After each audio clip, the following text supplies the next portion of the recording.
Les investissements directs étrangers en Afrique du Nord ont nettement régressé en 2013 en raison du bouleversement politique survenu dans la région. Selon un rapport d'Ernst & Young consacré à l'interactivité en Afrique en 2014, les dernières statistiques concernant le continent africain font état d'un déclin de nombre de projets d'investissement étrangers directs qui passent de 774 en 2012 à 750 en 2013. En Afrique du Nord, le Maroc et l'Égypte sont considérés comme l'un des plus gros pays attractifs par 55% des investissements sondés. L'Algérie, pour sa part, n'arrive pas à obtenir une bonne perception de son climat d'affaires malgré de bons projets de partenariat obtenus en 2013. Le rapport cite l'exemple du projet textile de la société turque Tipya qui prévoit de construire un culte d'industrie textile habillement à Rilizan. L'Afrique du Sud, le Niger et le Kenya sont les mieux lotés, les investissements interrogés. L'Afrique du Sud, le Nigeria et le Kenya sont les mieux lotés, les investisseurs interrogés ont par ailleurs souligné,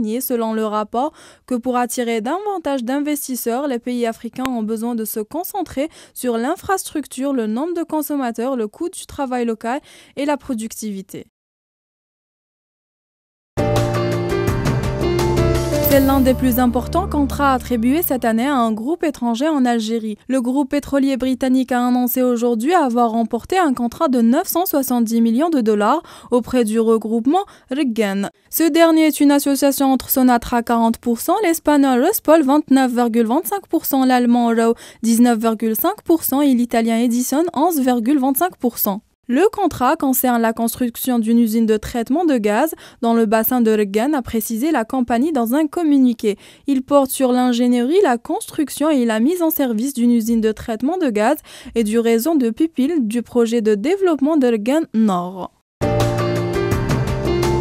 Le Premier ministre a annoncé aujourd'hui sur Europe 1 milliard d'euros de baisse d'impôts dès l'automne prochain. Une baisse sur l'impôt payé en 2014 sur les revenus de 2013 qui permettra selon lui de faire sortir 1,8 million de ménages modestes français de l'IR. Avec cette annonce, le Premier ministre français élargit la mesure précédente annoncée pour 2014 qui devra permettre à 650 foyers fiscaux de ne pas rentrer dans l'impôt.